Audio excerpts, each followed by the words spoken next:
Blessed evening to each and everyone. Welcome to Anything Goes with DJ Happy on GCCF. Dito muna. That's right. Dito muna tayo.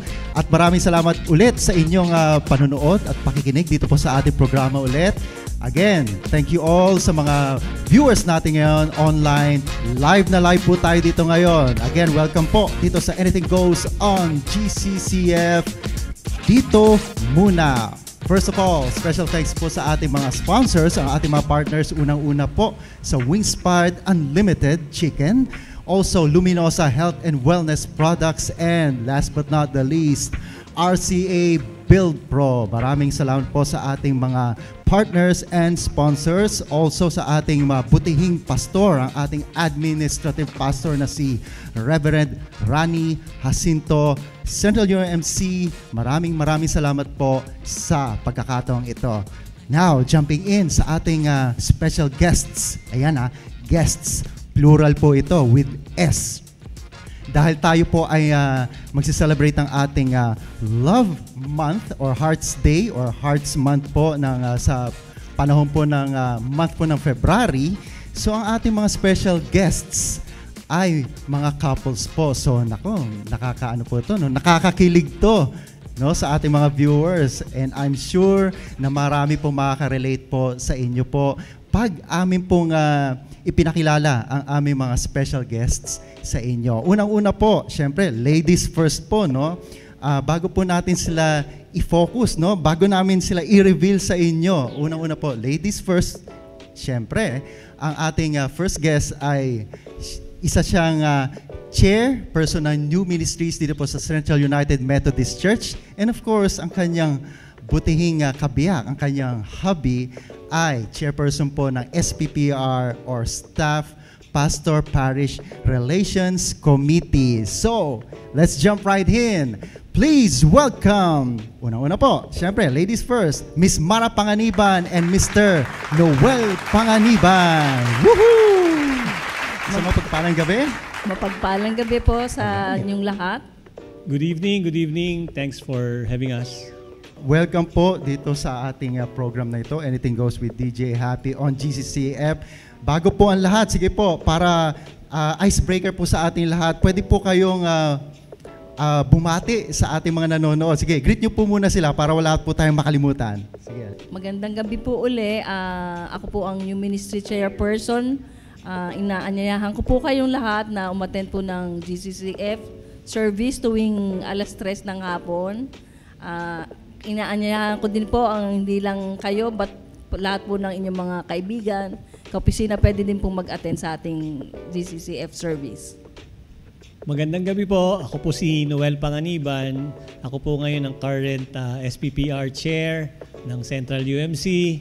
At nag-iimbita po kami na mag-participate po kayo sa lahat ng activity ng Central Church. Alright, ayan. Bilang isang chairperson ng New Ministries, for such a long time na rin, no? Yeah. For such a long time, ano yung maging challenges mo? Naging madali ba ito? No? At syempre, dumaan din naman pandemic, no? Yung period na yon.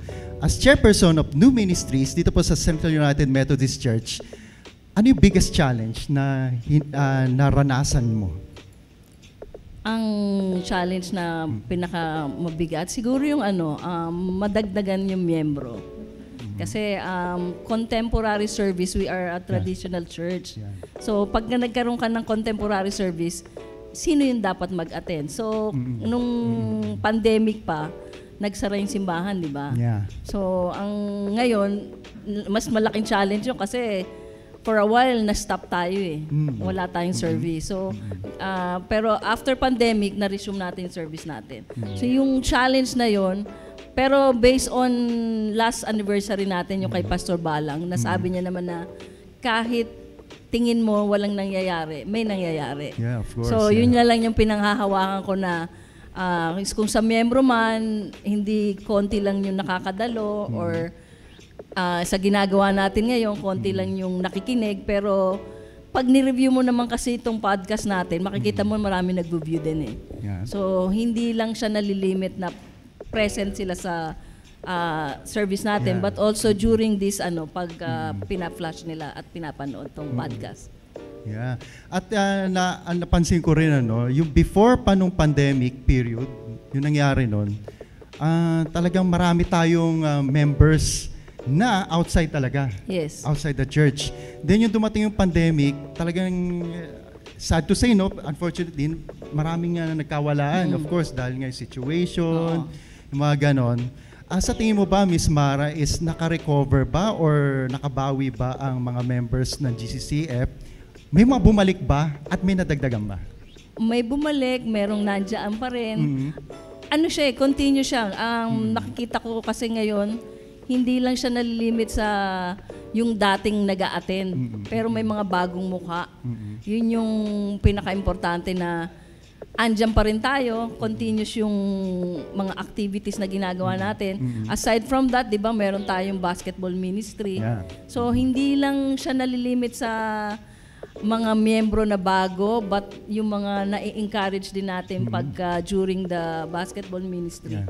Yun yung natin, pinapalawak pa natin. Yeah, wonderful, no? Well said, Miss Mara. Now, kay Mr.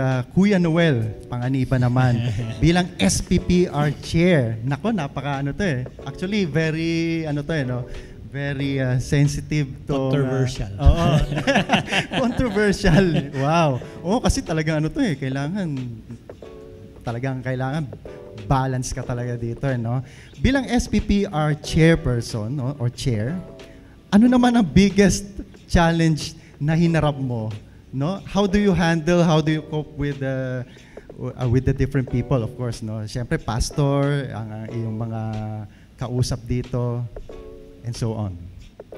Alam mo kasi, DJ Happy, to simplify things, ang SPPR kasi tumatayo to na parang HR ng church, no, ng Central in particular. So lahat ng mga nagsiserve sa Central na merong salary or may allowance, nag-under yan sa SPPR. So, yung hiring niyan, yung salary niyan, yun yung tinatakel namin. No? So, challenges, simple lang naman.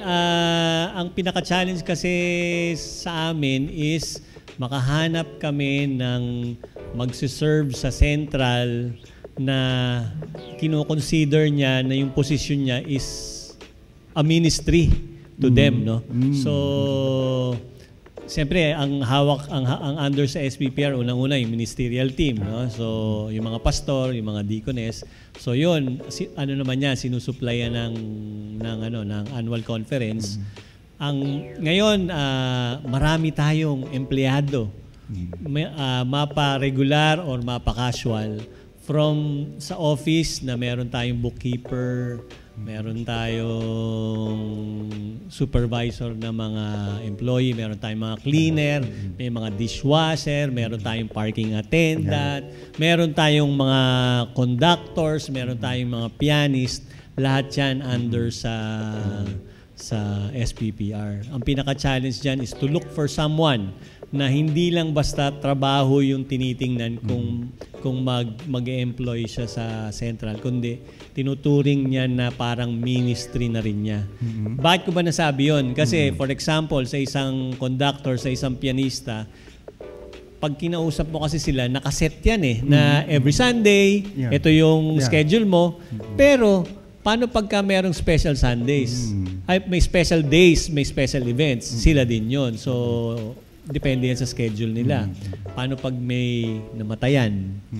So, kailangan nilang pumunta din doon para ano. So, kailangan talaga, it's a ministry to all of them. Okay lang ba sa kanila na i-devote nila yung time nila? Do you see, nakikita mo ba sa kanila na talagang ministry ba yung approach nila or otherwise? Hindi naman kasi lahat ng na-hire natin na Metodista, no? Hindi sila Metodista. Some of them are Catholics. No, hindi natin miyembro.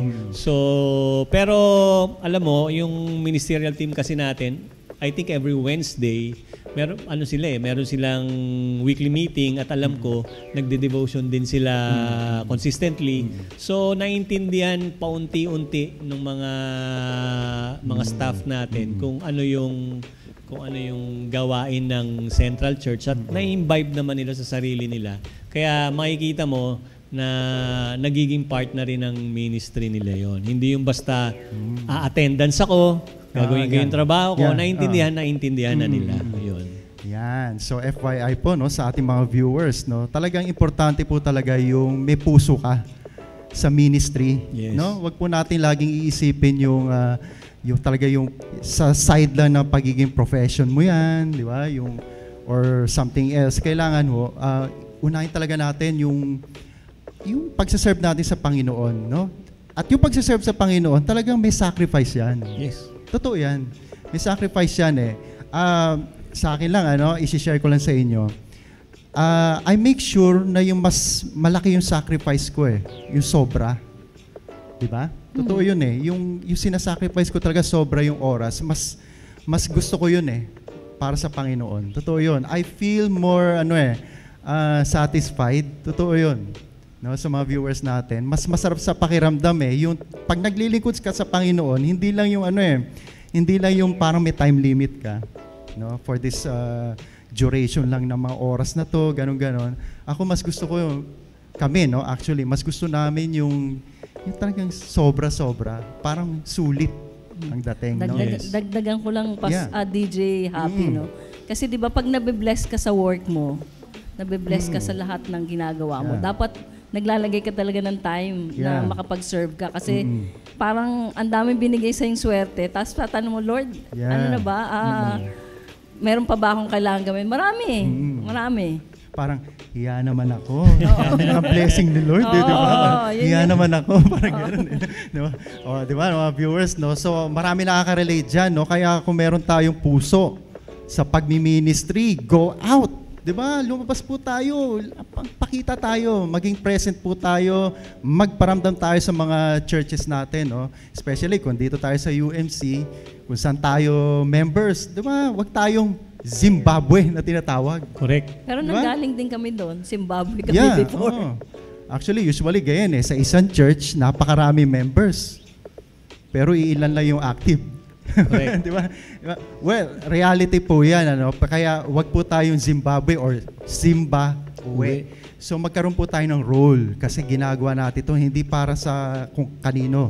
Hindi rin para sa atin. Ginagawa natin ito para sa Panginoon. And we all know na masaya ang Panginoon pag ginagawa natin yun. Yes. Bakit di pa natin gagawin? Di ba? So maraming salamat, no? Very well said, no? Yung mga shinare nyo. Sir Noel. Madagdagan ko lang, DJ Happy, no? Come on. Yeah.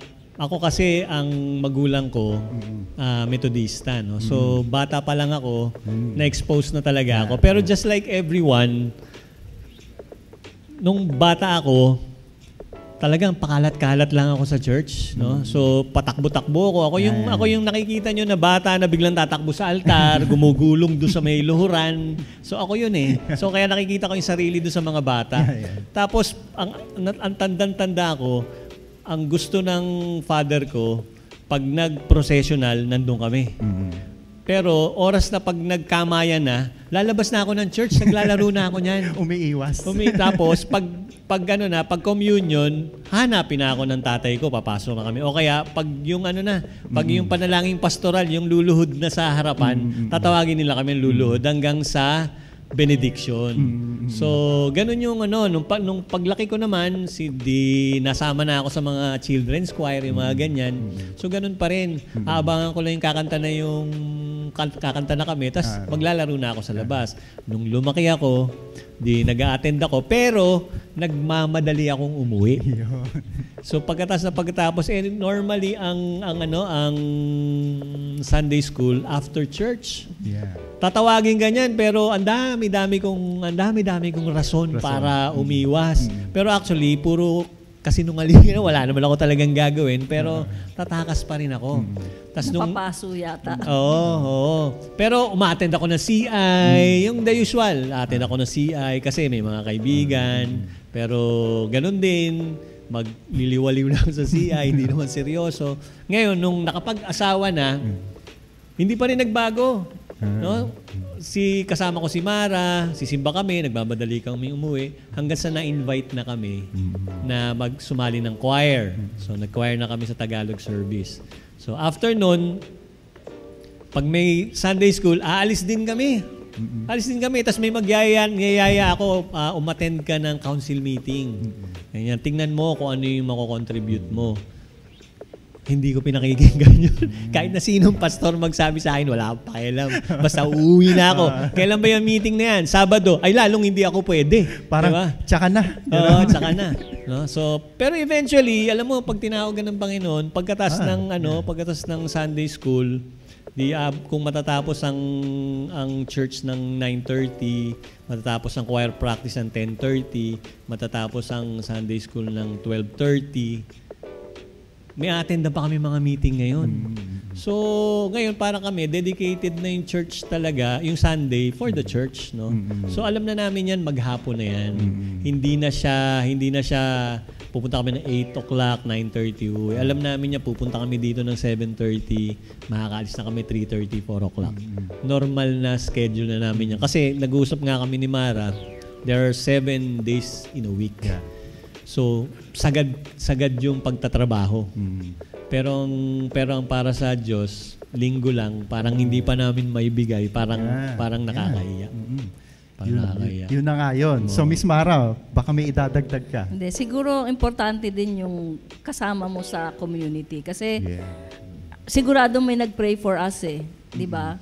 Siguro si pastor, yung kakwar namin, pinag-pray kami na sana makasama namin sila sa Bible study. Sana si pastor baka pinag-pray na maging active kami sa council. So may mga ganun. So importante talaga na kung sino yung kasama mo. At yun nga, pag tinawag ka na kasi, hindi ka na makakaiwas. Even ako, ang nare-remember ko, kasi di ba pag Bible study, pinag-aaral tayo ng mga, mga words about God, mga parables. Pero pag in-apply mo na kasi, saan mo gagamitin? So, kailangan merong application Parang chemistry, no? Pinag-aralan ko, saan mo gagamitin? So syempre, maghanap ba ako ng mercury? So habang pumapasok sa puso mo yung pinag-aaralan mo, nagpe-pray ka na kung saan ka gagamitin. Yeah. So na-remember ko nga ang una kong ministry, yung family ministry. Kasi sabi ko, Lord, pwede po yung madali lang. Kasi yung hindi ko pa alam po pwede po yung madali lang. So siguro yun nga, so doon daw magsimula. Tsaka yun nga, spiritual maturity din talaga, no? Talaga siguro sa akin lang siguro it takes yung as we grow older, di ba? Yes. Totoo naman yun.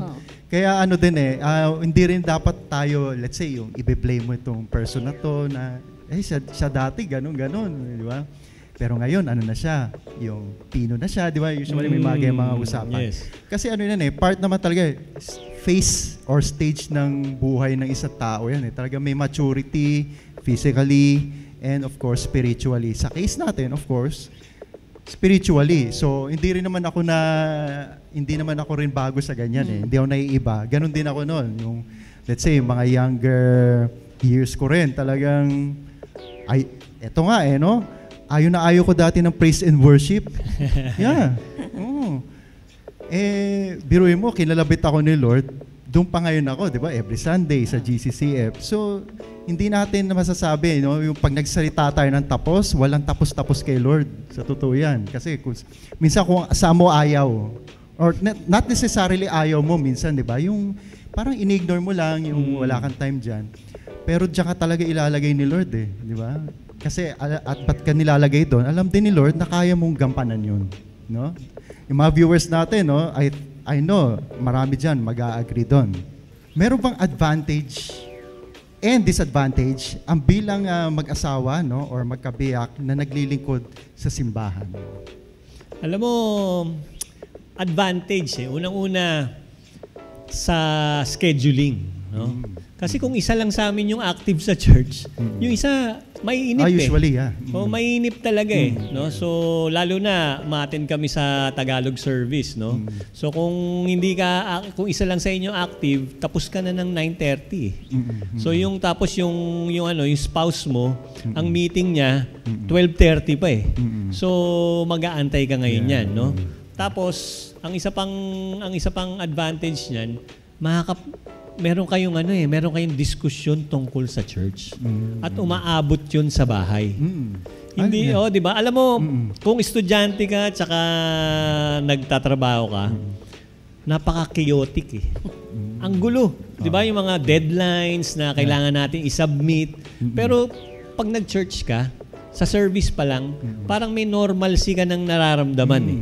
Lalo na pag nag-attend ka ng Bible study at meron kang sariling ministry na hindi mo naman ang gusto naming ipahatid, hindi mo naman kailangang mag-head ka ng isang ministry. Yeah. Sumali ka lang, maging miyembro ka lang. Maging part ka, maging active ka nun at makikita mo kung ano yung may dadagdag nun sa buhay mo. No? So, yun nga yung sinasabi ko, may normalcy kang mararamdaman. Yun. So, yun yung mga nakikita kong advantage kung mag-asawa na parehas na involved sa ministry. And how about you, Miss Mara? Disadvantage naman sa Yeah. And then disadvantage siguro in a way na minsan kasi laking Katoliko ako eh. So, syempre, meron akong di naiintindihan. So, sasabihin ko, bakit gano'n? Bakit ganyan? Tapos siya naman mag-i-explain. So, sasabihin ko, pwede ba akong magsungit? Sabi niya, lalay ka lang. Di ba? So, pwede naman daw magsungit, pero kailangan with love. Yeah. Di ba? Hindi kasi po pwedeng yung ginagawa mo sa opisina, i-a-apply mo sa church ng bigla eh. Kailangan titingnan mo din yung kaharap mo. Tapos sa lahat nga ng ginagawa natin, dapat dito sa simbahan mas mahaba ang pasensya. Yes. Mas malawak ang pag-intindi. Tapos mas malawak, pagmamahal mo sa kapwa mo, hindi ka dapat madaling mag-init. So siguro yun yung time na kailangan lang na namamanage namin, lalo na kung sa amin dalawang mag-asawa, kasi sasabihin ko kay Noel, relax lang. Siya naman sasabihin niya, dahan-dahan, kasi kung mabilis ako magsalita, relax ka lang din. So, yun yung advantage dun sa disadvantage na nakikita ko. Saka alam mo, ako nagdala sa kanya sa Central eh.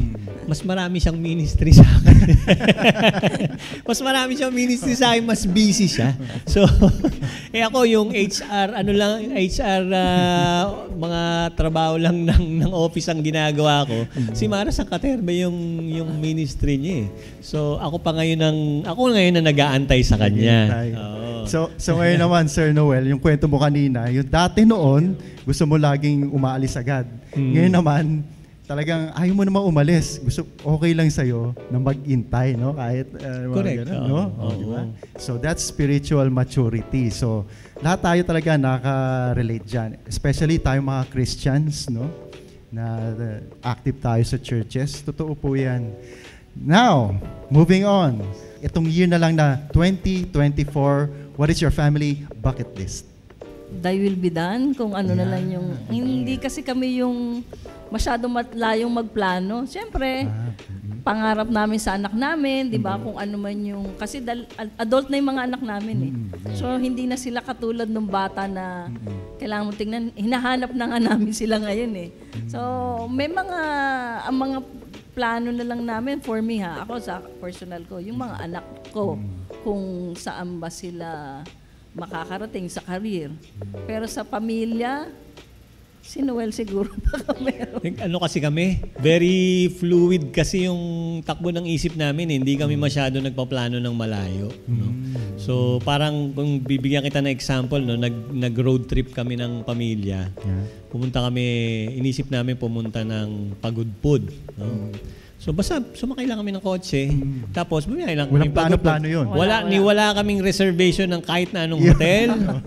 Basta ang usapan namin, ang saya nun, ha? Ako lang ang nagmamaneho. Pag inantok ako, hihinto ako sa isang lugar na may hotel, si Mara, bababa siya, titingnan niya kung maayos yung banyo ng hotel, may aircon, papahinga na kami. So ganun, tas babalik na, tas siguro mga gagawin namin yun, mga 5 days, tas babalik na kami. No? Kasi ngayon sa stage ng buhay namin ni Mara, natapos na kami sa pagpapaaral ng mga anak. Yan. So, ang sabi nga namin sa mga kaibigan namin, at in fact, yung mga anak namin hindi na nakatira sa amin eh. So, kalad-kari na kami ni Mara ngayon. Noong araw na pag in-invite kami, hindi sasabihin pa namin, teka, kasi ano yung schedule ng mga anak namin. Ngayon hindi, pag in-invite kami, larga kami ng larga. So, kung if you're asking for a bucket list, siguro kami ni Mara would like to travel more. Na siguro kaming dalawa lang kasi para slow paced lang kasi may edad na kami, yung tipong pag bumiyahe uupo lang sa isang lugar at people watching lang, yung ganun lang at mag-uubos lang ng oras, yung ganun lang, maiba lang ng lugar, no? So siguro yun yung ano na. Kaya ngayon sinisimulan na namin kasi every Tuesday to Thursday hanggang Thursday, nandun kami, nakiki-farm kami sa mga magulang ko. Niloloko ko nga yung mga kaibigan ko tuwing Tuesday to Thursday, magsasaka muna kami ni Mara. No, hindi muna kami nagko-corporate job, no.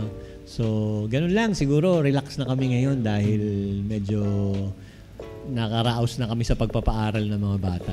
Actually, no, siguro sa mga viewers natin, yung sa kahit yung ganyan pala kasimple pa lang muna, no, yung kwento nyo, medyo may kilig na yan eh. May kilig na, may kinikilig na yan kasi yung dumating, let's say, yung mga medyo mas elder sa atin.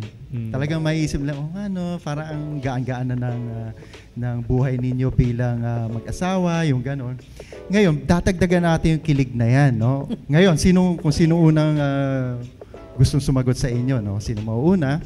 Ano yung nakita nyo sa bawat isa na yun yung nag-cement sa inyo, no? Na eto na, siya na yun. This is the one. Yan. Sino una? Kahit sino, sige. Ako ba paunahin mo? Ikaw. Hindi, ako siguro ang pamantayan ba ang tawag Ayan, doon? pamantayan. Basta ako, iniwan mo siya sa isang lugar, tas kaya niya i-handle yung sarili niya, pasado sa akin yun. So, strong-willed. Pasado sa akin yung kaya niyang dalhin yung sarili niya, pasado sa akin yun. So, hindi naman ako masyadong hindi naman ako masyadong tumitingin sa itsura. Importante sa akin yung magandang-maganda. I-highlight natin ito. Hindi. Ano lang, actually, kung ibabalik natin sa sa storya namin ni Mara, kinabahan ako kasi hindi kami parehas ng religion di ba? So nung niyaya niya na ako magpakasal. Nahiya naman ako. Nag-impose kagad ako kung saan magpapakasal. So sabi ko, sa amin, sa Central Church, di ba? So tinitingnan ko yung tinitingnan ko yung reaction. Siyempre, ayaw niya na akong pakawalan, pumayag na siya.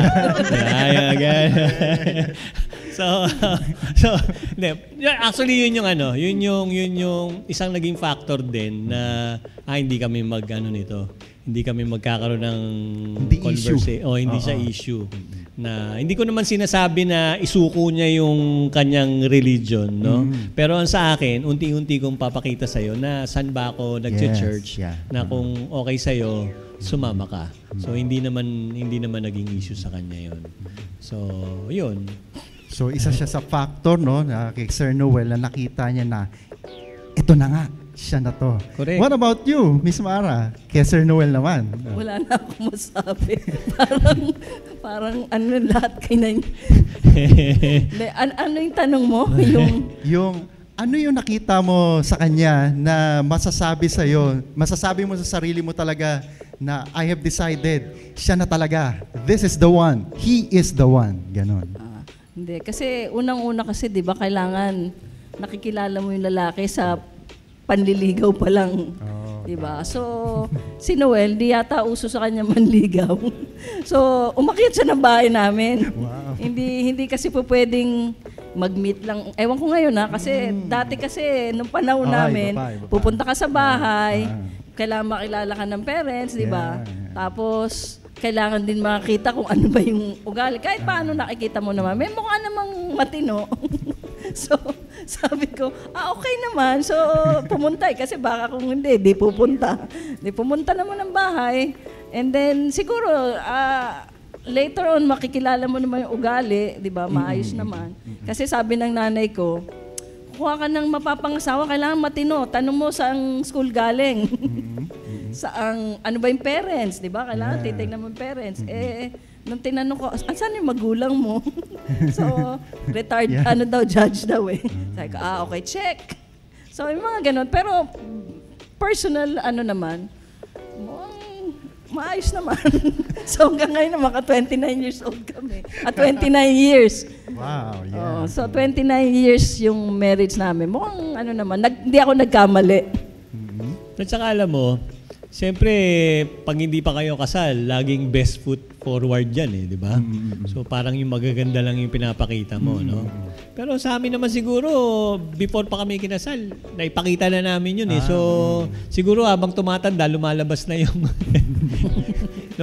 mga ugaling bago, no? So tsaka usually pag yung ganyan, 'di ba, yung mga cases na ganyan, yung matagal na kayong magkakilala, pag yung kayo na talaga is na lang yung parang konti na lang yung mga adjustment. Totoo ba yun? Oo, tinginan na lang yan. Kung may mapansin man kayo, very minor lang. Parang gano'n. Saka siguro pagka bago ka, hindi ka namin masyadong kilala at nakita mo kaming nag-uusap, baka magulat ka kung totoo bang mag-asawa to. Kasi nagbibitaw kami ng mga salita na minsan, ba't ganun? Mag-asawa ba talaga to? Kumbaga yung volume is 10, mga gano'n. Diba, akala magka-office mate kami. Pag di kami kilala sa isang meeting, akala office mate lang kami. Oo. Yung iba nga, parang barkada, magbarkada lang. Diba? Correct. Di ba? Parang gano'n. Magbarkada, parang yung sa words nga, no? Parang magtropa lang. Di ba? May mga gano'n. Pero lagi naman namin sinasabi na, di ba, ako yung boss, pero siya yung nasusunod. Ganun lang yun. Ako yung hari, pero siya yung alas. Yun ang sikreto. Kailangan understanding. So, ikaw yung daimyo, siya yung shogun. Parang gano'n. Parang gano'n. Di ba? Parang gano'n. Mas mataas. Tsaka siguro yung kay Noel siguro yung faith niya. Kasi kung hindi naman si Noel faithful sa kanyang, yung pagiging metodista, baka napagdudahan din siya, di ba? Pero sa aming pamilya, siya kasi yung umaakay sa amin.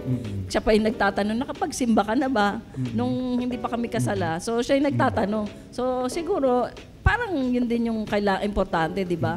Kailangan yung mapipili mong lalaki man of God.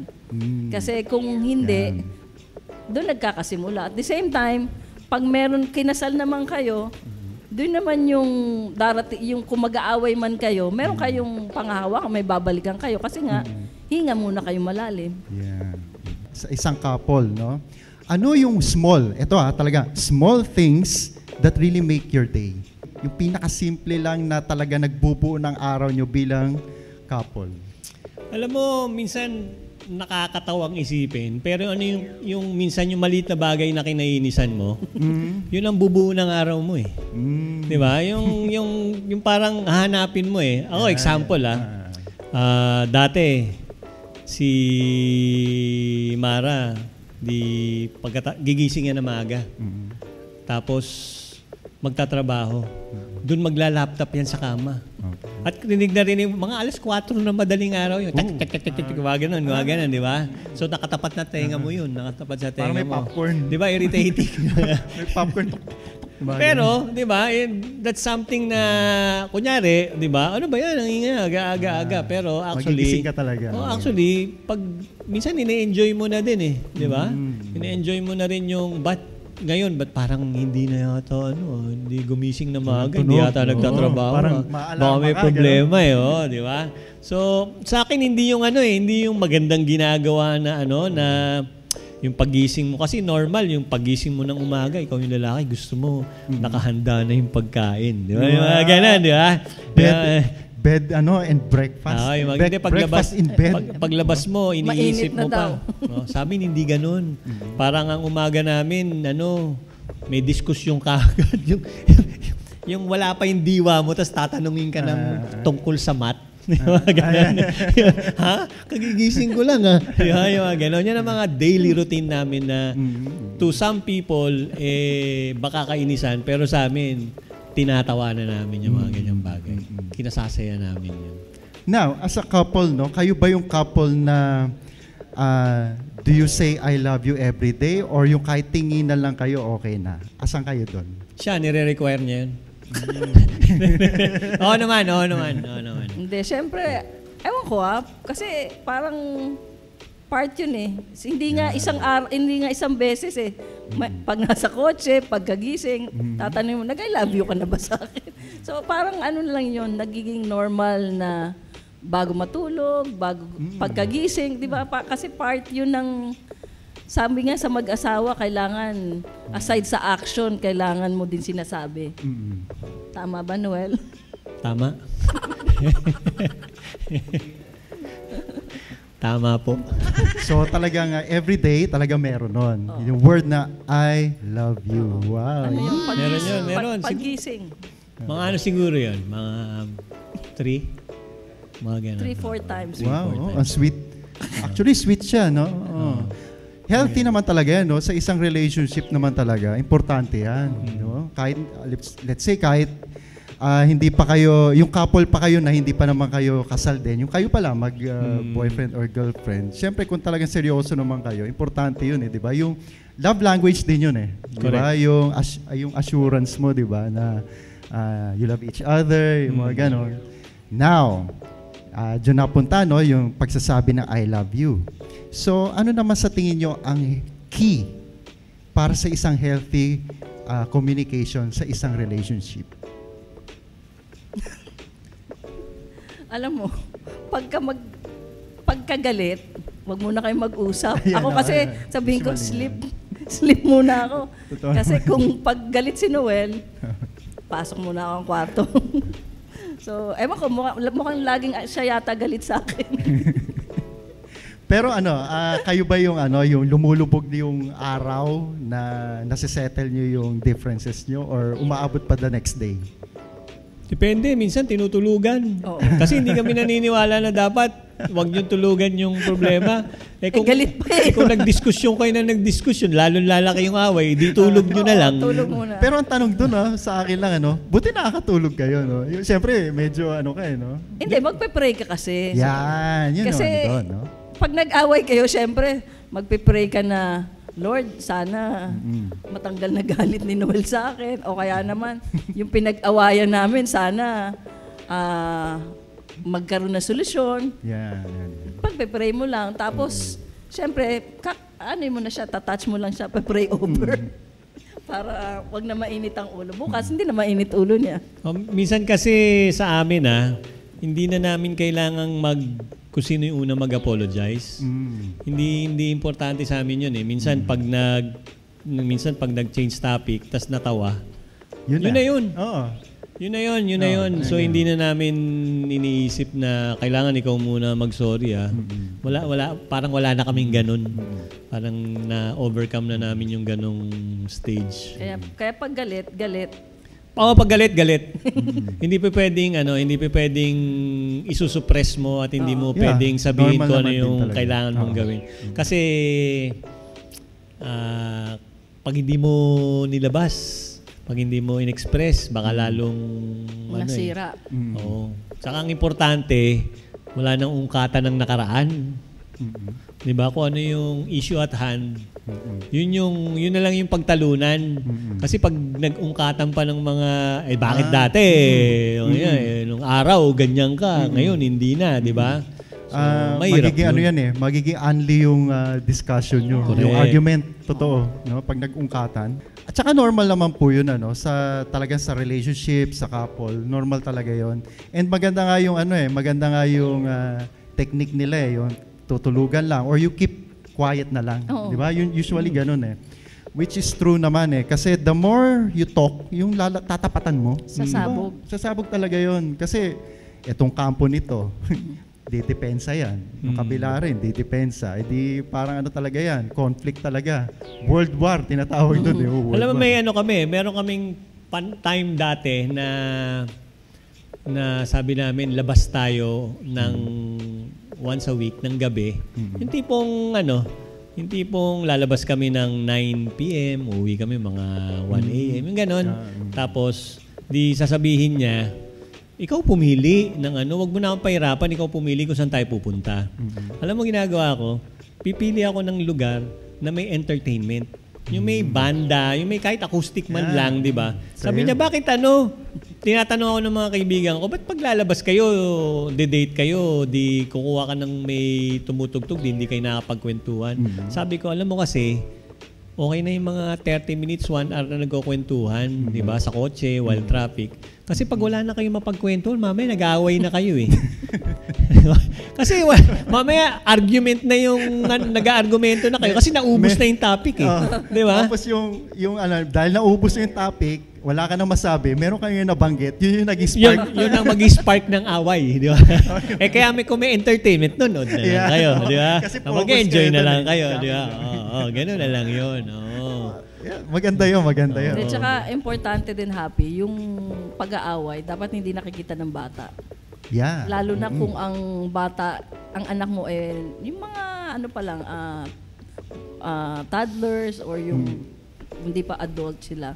Kasi pag nakita nila nag-aaway, naano sila, naapektuhan So, as much as possible, kung meron man kaming diskusyon ni Noel, nasa kwarto lang namin, di alam ng bata. Pero syempre, habang naging adult na sila at tumatanda na rin kami ni Noel, nakikita na ng mga bata na ang kukulit na din namin. So, pero importante talaga na kung ang mag-asawa magkakaroon diskusyon, dapat hindi makita ng bata. Yan, very well said, Nakakilig talaga, sa mga viewers natin. Talagang okay pa ba kayo dyan? Nag-i-enjoy kayo ngayon. Moving forward tayo, ito yung lahat tayo may mga kanya-kanya tayong episode sa buhay natin, lahat tayo may pinagdaanan, malaki man o maliit. Pero ito yung pinaka magandang part sa buong buhay natin. Lahat tayo dumaan dito yung panahon ng pandemic, di ba? Ngayon itong panahon ng pandemic, Sir Noel and Miss Mara, ano yung biggest na naging pagsubok sa inyo nitong mga panahon na to? Lahat tayo may kanya-kanya tayong kwento dito panahon ng pandemic. Nung panahon ng pandemic, ano ang sitwasyon nyo nun? Well, siyempre, nasa bahay lang at alam mo medyo sinuwerte-swerte na yung negosyo namin is into warehousing, logistics. At yung industry na yon hindi pinagbawalan ng gobyerno So nagtuloy-tuloy, hindi siya nahinto. So medyo busy naman kami sa trabaho, sa bahay, kahit work from home. In fact, doon namin nasubukan na yung negosyo pala namin pwede naming itagubilin doon sa mga staff namin So, hindi kami ngayon masyadong kailangan na pumupunta sa opisina. Kaya nakakapag-farm kami ng Tuesday to Thursday. So, mas relax kami ngayon. Pero kung ang pag-uusapan natin pagsubok, siguro tinamaan kami. Tinamaan din kami ng COVID. Tapos, ang sitwasyon kasi namin, yung bahay namin, nakatira sa tapat namin yung mga magulang ko So, minamanage din namin dahil mga senior na sila. So sila yung minamanage namin at nung nagka-COVID kasi kami, sabay-sabay kaming tinamaan. So siguro we were careless na nung pwede na, nang gano'n. So kinabahan din kami nun na bakit kami inabot at ang problema kasi, nakatira kasi kami sa kondo. So pag sa kondo ka kasi nakatira, kailangan nakasarado lahat ng ano. So wala kaming fresh air na nalalanghap. So buti na lang. At ang isang challenge pala nun, yung mga magulang ko, nung pumunta sila ng farm, eksakto, dun sila na positive. So ngayon, hindi namin alam paano sila alagaan kasi parehas kaming positive. Hindi kami makabiyahe sa kanila. So, kanya-kanya kami ngayong alaga sa sarili. So, pero buti na lang, hindi naman nakapag-ano na kami nun. Medyo meron na kaming vaccinated na kami. Twice na yata. So, hindi naman masyadong natamaan. Kaya lang, syempre, sanay kaming pag may event, andyan yung buong pamilya. Tapos, may mga milestone pa na ang nanay ko nag 80 years old. Hindi mo alam paano mo isi-celebrate. Diba? So, ganun lang naman. Pero, in fact, ako personally, I have nothing to complain much nung nagko-COVID tayo, nagka-quarantine. In fact, thankful ako. Nung mga grateful na na-survive namin ng maayos yung at hindi kami masyado binigyan ng problema ng COVID times. Yeah. Siguro DJ Happy, realization. Kasi 'di ba, wala kang communication, 'di ba? Parang sa isang iglap, sa isang pwede pala lahat magsara. Wala kang pupuntahan, 'di ba? Even yung gusto mong maganda, sapatos mo nasira. Kasi yung t-shirt mo mamahalin, nabuta. I mean, yung mga material things na pinapahalagahan mo, hindi pala yun yung importante. Kasi mas mahalaga yung buhay na pag nare-remember mo yung mga kaibigan mo na asawa, anak na namatay due to COVID, yun yung mabigat na iintindi natin. So yun yung pinaka-importante pala na kailangan ready ka. Anytime nakuhain ka, ready ka. So yun yung pinaka-importante. Pero alam mo, yung nagpa-blood chem kami niyan during the quarantine period, nagtaasan lahat ng mga dugo namin. Alam mo bakit? Kasi ang dami-dami mong kaibigan na nagnenegosyo. Di ba? Kailangan mong suportahan yung nagbebenta ng pagkain, di ba? So, sasabihin sa'yo, Brad, bili ka naman. O, di bili ka. Kain ka naman. Nung nagpa-blood chem kami, nagtaasan lahat yung sugar. So, yun lang naman. Pero aside from that, medyo okay naman kami. Pero yun nga, napansin ko, talagang blessed kayo. Kasi nung time na yun, busy kayo eh. Diba? Busy yung mind nyo. Ang daming cases dyan. Talaga na idle. Entirely talaga. Yung talagang idle na lockdown. Walang trabaho, walang income. Oo. Ang libangan lang nila, cellphone or TV, yung mga ganun, di ba? Do you think na talagang naging pinalad kayo sa mga pagkakataon na yon na yun nga, naging busy kayo and of course, nag-flourish, di ba? Yung business nyo noong time na yon. Nakatulong ba yon na hindi kayo masyadong naapektuhan psychologically? Dahil talaga yung panahon ng pandemic, ang laki ng naging impact niya sa psyche, no? Sa psychological point of view ng isang tao, di ba? Sa tingin nyo ba, naapektuhan ba kayo in a great way or hindi masyado noong mga panahon nito? Yung nandun yung takot, di ba? Yung paranoid ka, yung mga ganun. Kami lang naman, ang tanong lang namin, kailan ito matatapos eh. Di ba? Tapos, nanonood ka ng Netflix, di ba? Yan ang mga libangan mo. Puro zombie yung mga palabas eh, di ba? Mga horror. Akala mo, ano ba ending nitong COVID na to? Magiging zombie yung mga tao. Di ba? Tinitingnan ko na saan ako tatakas, tinitingnan ko sa paano ko isasara yung bintana namin na hindi kami papasukin. May mga ganun na ako iniisip kasi wala talagang hindi alam eh. Hindi alam kung ano yung cure, di ba? Kailan matatapos. Makita mo, daming namamatay. Di ba? Baka mag-mutate pa to, imbis na ano. Oo, di ba? Lalala, di ba? So, hindi siya nagkukwentuhan kami ng mga anak ko na ganyan. Tapos, yung panganay namin, nasa advertising siya, okay ang advertising ng mga panahon na yon, di ba? Yung lalaki naman, estudyante, culinary, so doon siya nagluluto-luto sa kitchen namin, binibideo na lang. So lahat naman na nairaos. Kaya lang talagang kung araw-araw mo sila nakikita ng 24 hours, mananawa ka din di ba? Na tas paglalabas ka, kailangan may suswab.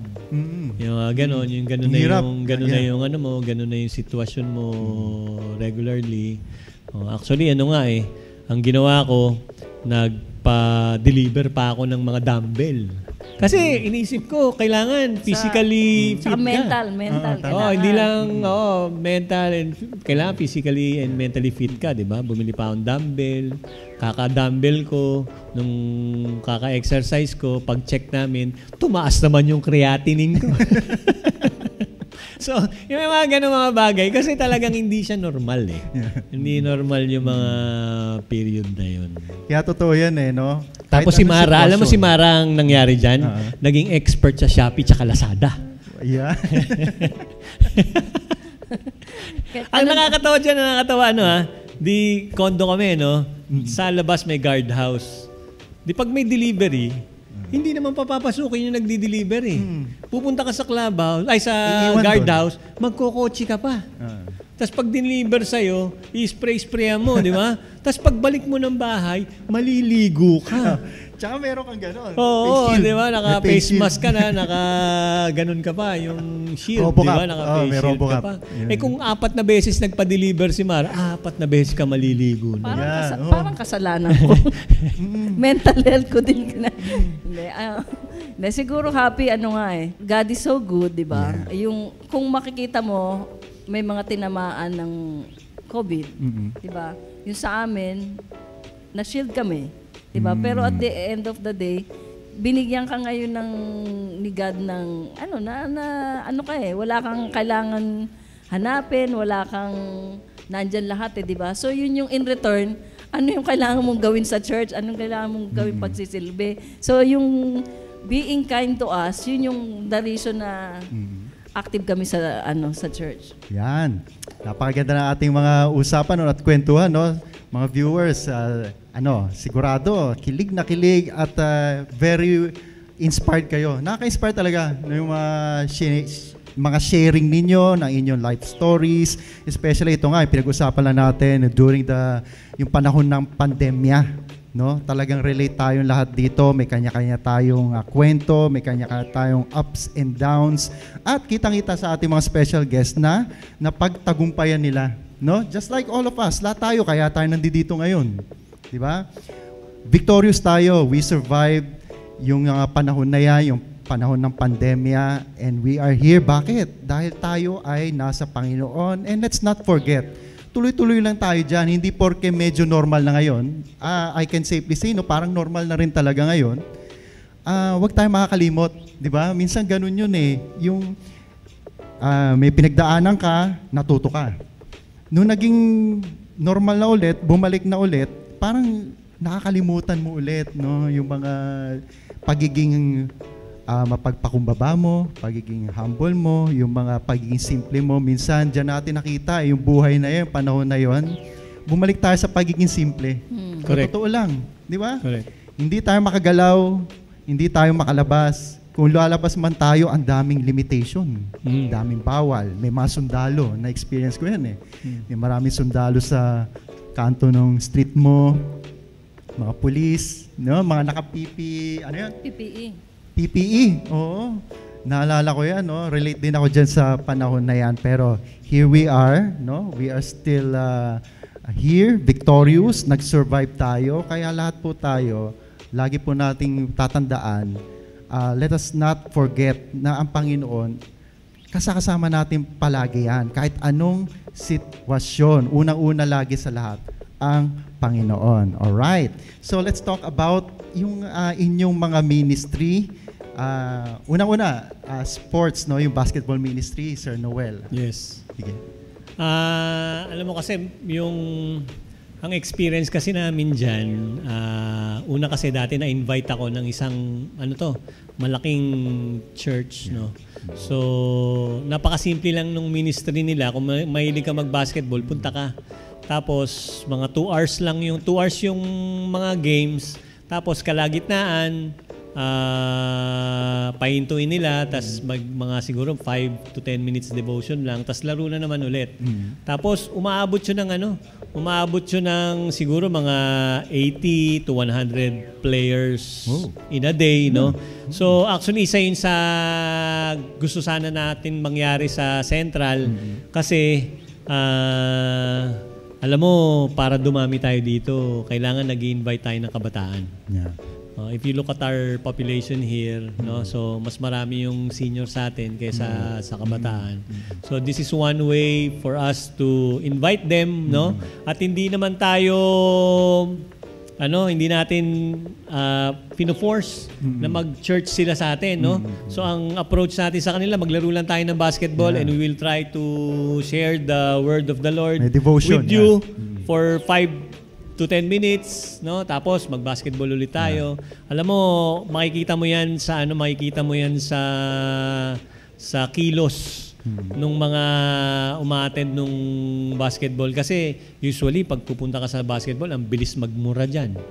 Ang bilis mo mapikon diyan. Pero pagka makikita mo kung yung basketball ginagamit sa ministry, laging nagsosorry, laging pasensya na, laging kalmado yung sarili. So, yun yung ina-advocate natin na makapag-invite tayo. At yung basketball ministry na yan, hindi lang yan para sa mga taga-Central UMC, hindi lang yan para sa Metodista. So, walang denomination, walang religious na kung saan ka belong, no? Ang importante dito, magkakasama tayo, nag-exercise tayo, tapos meron tayong short devotion at hindi naman pinipilit na after this, pagtas ng basketball, attend kayo ng service ng Central. Meron Tagalog, may Ilocano, may English, may Vesper. Hindi. Ang importante dito, dahan-dahan nilang makita na ganyan pala ang kilos ng isang Metodista. Ano bang meron at parang ang sasaya nila?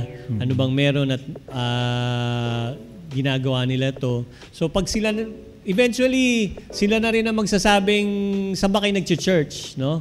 So siguro yun yung time na, kung gusto mo, pwede kang pumunta at attend ka ng church, no? Just like what we're doing sa choir, no?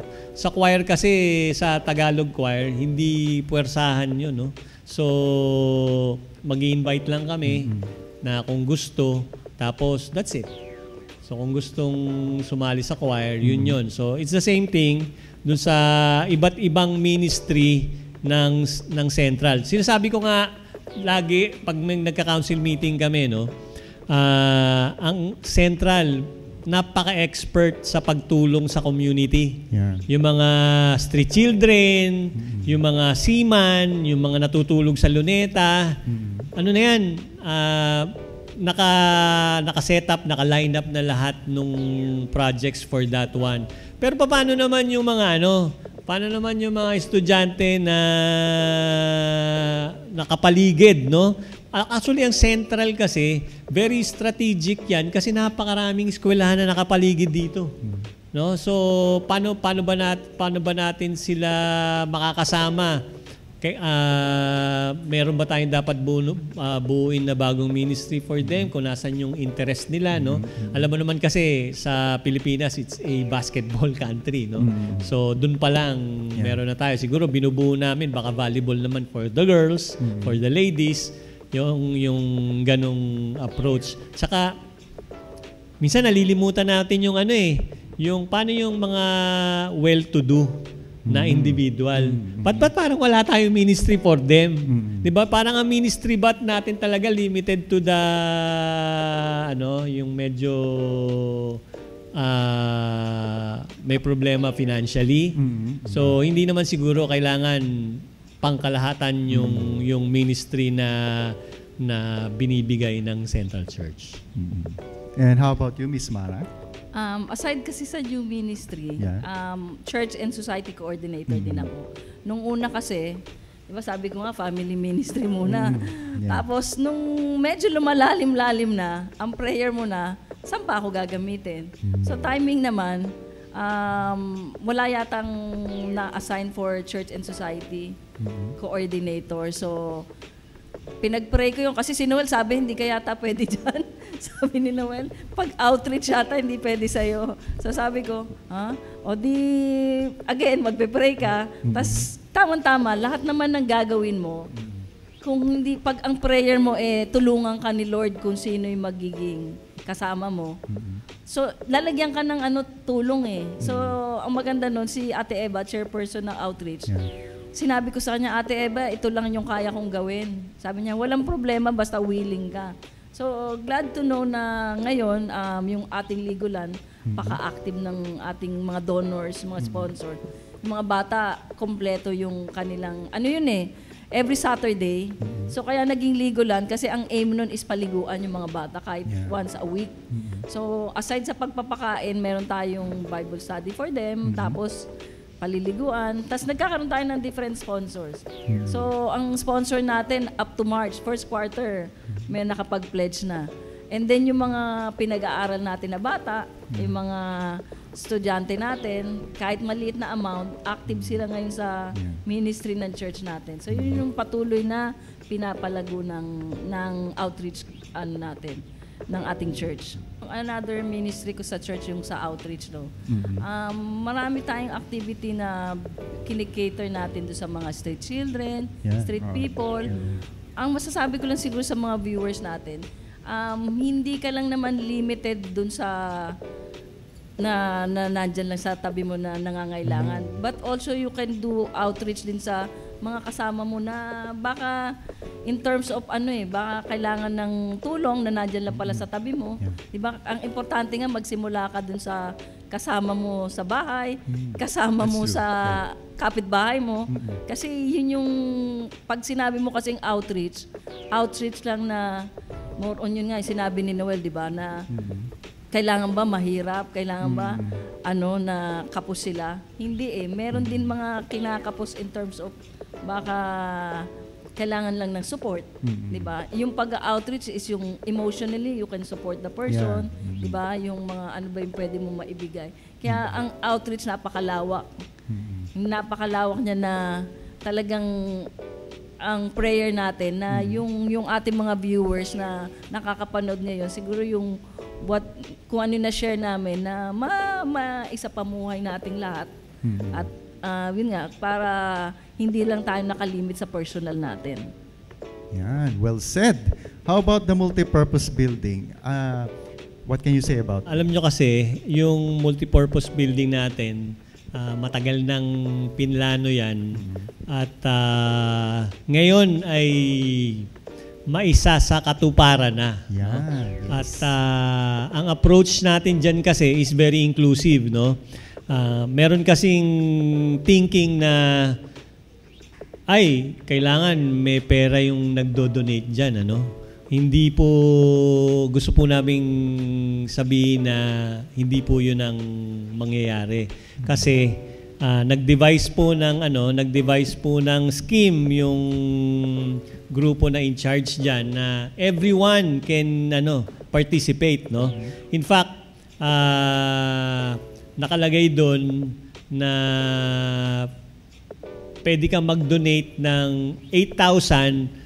Pwede po pang i-terms So, payable in 6 months or in 1 year. So, tapos, ang scheme kasi, merong tile. So, yung tile, yung 1 by 1 na 1 by 1 na 1 meter by 1 meter na tile, ma-identify mo. So, ma-identify mo na yun ang binigay mo, no? So, actually parang ibig sabihin nun, pag naitayo yung building, sinabi mo na nag-donate ako ng 8,000 dyan for one tile, makikita mo kung nilagay mo dun, kunyari katabi ka ng CR, bago yung pintuan sa tabi ng CR, tayuan mo yun. At sasabihin mo, akong nag-donate nito. Di ba? In fact, very inclusive siya kasi hindi siya mabigat kung magdo-donate ka. Yeah.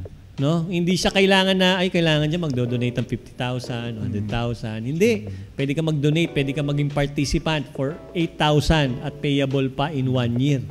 So, pwede. All you have to do is go to the booth, no? At magtanong do sa bantay na yun, paano bantay doon, kung sino yung nagmaman ng booth, kung paano yung proseso. At hindi lang po limited sa mga taga-Central Church, no? Pwede tayong mag-invite ng tagalabas na, alam mo, sa totoo lang, sinabi ko to na kung pag inabot ng apo mo, at sasabihin mo sa apo mo na, alam mo, apo, isa ako sa dahilan kung bakit naitayo yung building, no? So, makikita ngayon na po mo, lolo, di ba? In fact, sinabi ko yan kay Sinabi ko kay Sari, kay Ryan,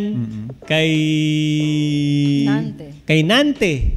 No? Si Sari at si Ryan, yun yung maintenance natin. Si Nante at kay Rizaldi. No? Sinabi ko sa kanila na isa yan ang iiwanan yung legacy sa mga anak nyo, apo nyo, na naitayo yan dahil nag-contribute kayo. So, nag-contribute sila.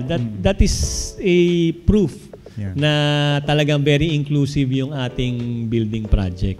At pag natayo yung building project, hindi po yan para sa central, para yan sa mga outreach program. So, alam naman po natin, pag bumagyo at walang matirhan, pwede po natin gamitin yan. Magiging kaya po multipurpose yan. Hindi po yan para lang sa personal use ng mga taga-Central Church. Para po yan sa community. Amen. Very well said, no? Wonderful. Napakaganda po. Isang magandang panawagan po para po sa lahat.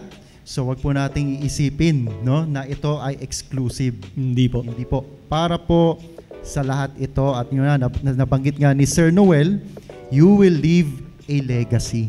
Yes. No, totoo po yun. Future-proof, no? Talagang may future-proof itong multi-purpose building na pag ito natapos talaga, di ba? Talagang tayo mawawala na sa mundo. Nandiyan pa yan. Yeah. Nandiyan pa yan. At ang mag-i-enjoy dyan, ang gagamit, di ba? Magagamit para sa Panginoon. Yes. Yan pa yung importante doon. Yung mga next generation. Yes. The younger generations, the upcoming generations. Kaya, di ba, it's an investment talaga na talagang makatao at makadiyos na investment. Yes. So, napakaganda ng ating multi-purpose project. So, now, the floor is yours, no? Sa inyong dalawa. Meron ba kayong gustong i-greet, no? I-promote, i-shout out? Sige. Maraming salamat sa pag-imbita sa amin, DJ Happy. Sana yung message namin, na-share namin dito sa podcast na to, maging example sa mga gustong magpamilya or in a relationship. Yeah. Basta ang importante lang siguro masasabi ko, no, wag tayong magsawang gumawa ng mabuti. Diba? Wag tayong mapagod na gumawa ng mabuti kasi importante naman at the end mararamdaman mo rin yung fulfillment. So hindi lang sa trabaho but in our ministry. I cannot claim na perfect yung pagsasama namin ni Mara. Siguro marami din naman kaming pinagdaanan na medyo hindi masaya, no? Pero I think pagka grounded ka sa Panginoon, iba yung approach mo sa pag-solve ng problema at hindi ka nagko-quit. Hindi ka nagko-quit, no? Yung parang ayoko na, tama na. Hindi ganoon yung hindi ganoon yung approach mo kung may problema man kayo, no? Parang pwede ba, Lord, sa'yo na itong problema? Di ba? Turo mo sa akin kung ano yung magiging solusyon. No? So, ganun lagi yung approach namin na, di ba? Cliche na, it's always a cliche na kailangan nasa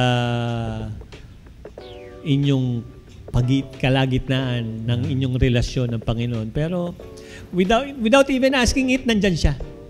Without even asking, without even requesting, I'm sure nandyan ang Panginoon sa pagsasama nyo.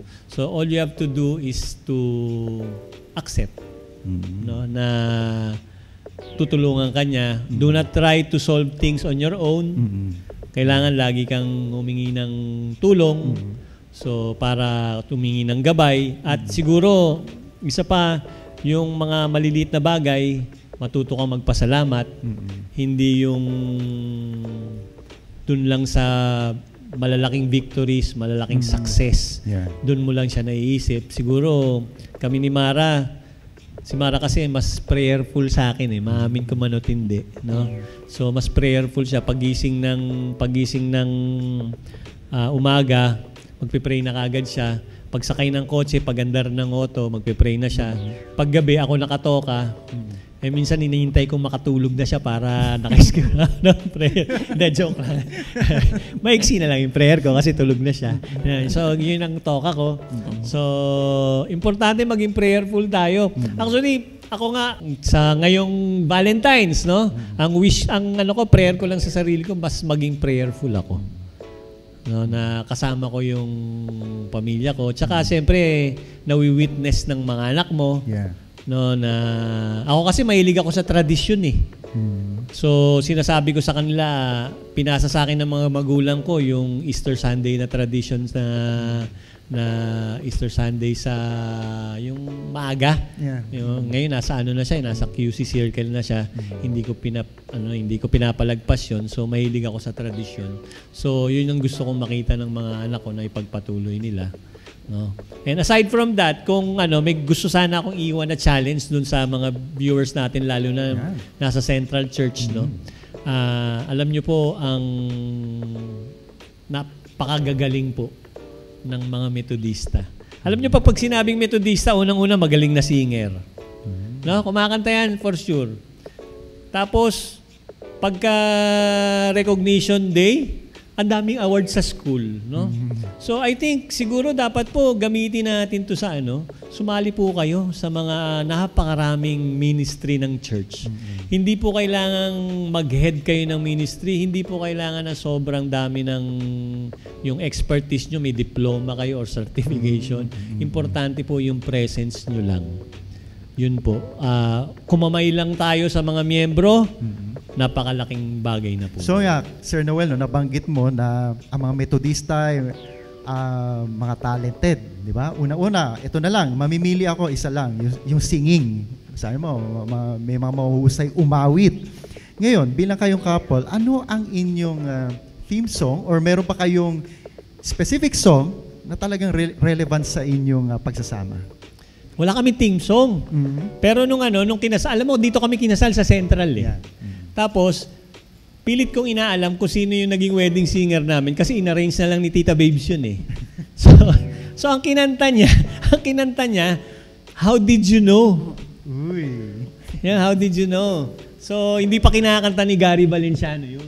Si Chicky Pineda pa yun. Ni-research ko yun. Si Chicky Pineda pa yung kumakanta. Ayan, nabanggit mo nga, no? Ang inyong wedding singer nyo noon, ang inawit niya is How Did You Know? No? Sample naman, kung ano yung kahit chorus lang. Sige, para marinig namin pati ng mga viewers. Kasi natatandaan ko yun, maglalakad si Mara. Yeah. 'Di ba? Nasa harapan yung groom, ang bride nasa likod kasama yung magulang, 'di ba? Lalakad, 'di ba? Kumanta ng How Did You Know?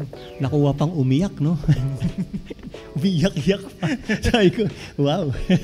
Tears of joy, siyempre. So, umiyak-iyak. Tapos kinanta na nga yun. Actually, hindi ko siya.